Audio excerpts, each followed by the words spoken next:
It's certainly seen better days. It was never that impressive, but at least back in the day, it was a lively village and home to several families.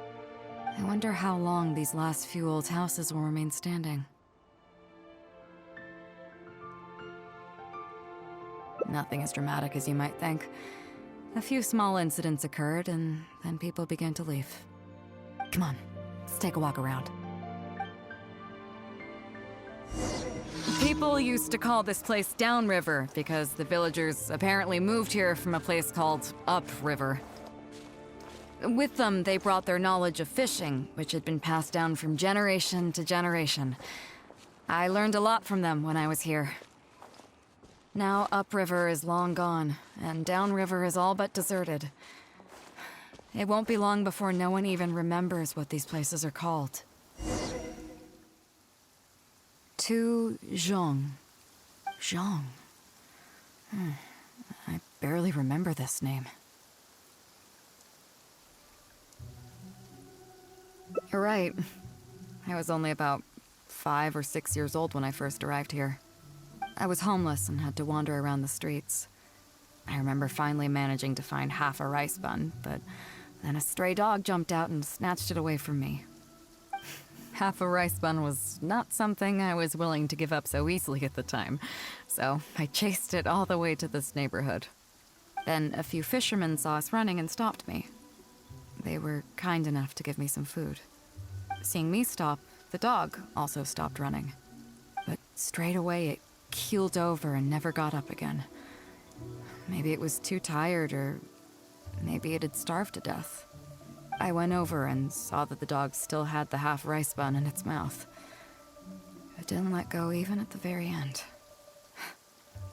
Poor thing. Had I known the dog was so weak, I would have let it take that half rice bun. I could tell they were wary of me at first. I was the dirty little kid who had just chased a dog to death over some scraps of food. But I got lucky. The village chief took pity on me and brought me to their home. That's how I ended up staying here.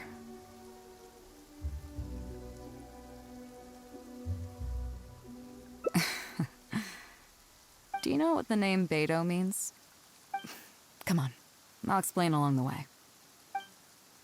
About a year or two after I arrived, the village chief fell ill during the winter and passed away. During that same period, the harvest was getting worse, and the fishermen's catch was getting smaller day by day. Without the village chief to handle the situation, people began blaming each other. There were even rumors that some families had been overfishing and leaving nothing for the rest of the village to catch. But in the end, they all turned on me, saying that they shouldn't have ever taken me in. They said I was bad luck. They pointed to how that dog died on the first day I arrived.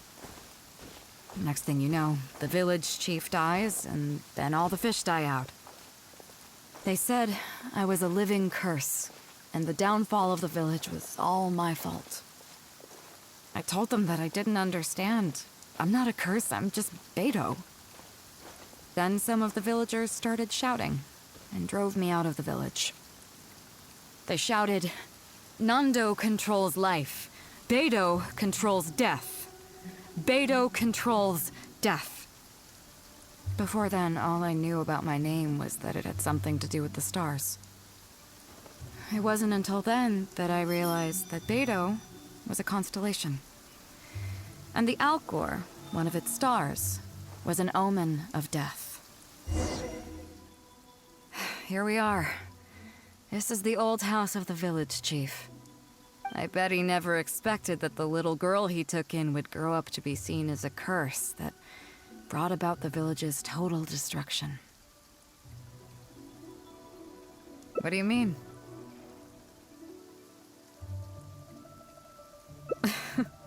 Is that all?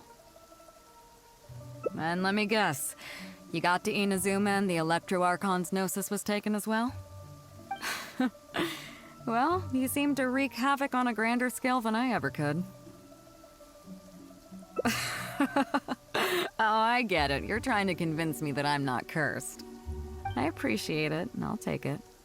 Let's not forget that the people whose names stick around are the ones who emerge from the stormy seas unscathed, and the ones who get swept away in the wind are the fledgling birds who couldn't hack it. I, for one, have never encountered a storm I couldn't weather. But your journey's far from over, isn't it? Just remember, there's no telling what else you might encounter in this vast world. So if you ever find some idiot trying to brand you as a scapegoat just because you're the one who lived to tell the tale, tell them Captain Beidou demands to have the honor along with you. Remember, you'll always have the captain of the Crux to back you up wherever you go. Two cursed scapegoats banding together for survival.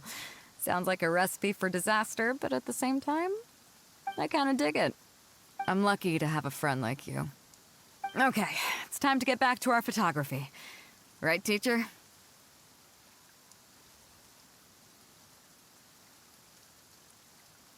Come on, let's not waste any time. Get it done while you can before I change my mind. So, do I need to strike a pose?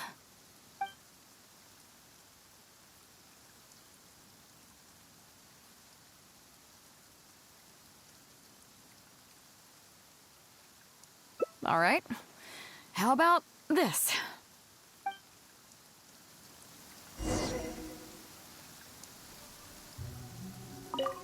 How about this pose?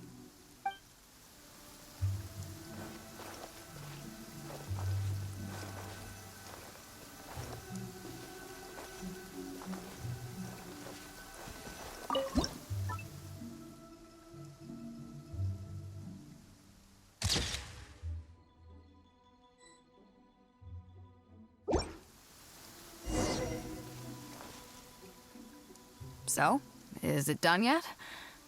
Please don't tell me that it looks weird. Show me. Yeah, sure, whatever. Now give it here.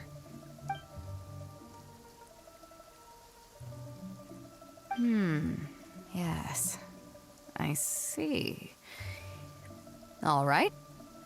On behalf of the Crux, thank you very much for your photography class today. You've been an excellent teacher, and I couldn't be more satisfied.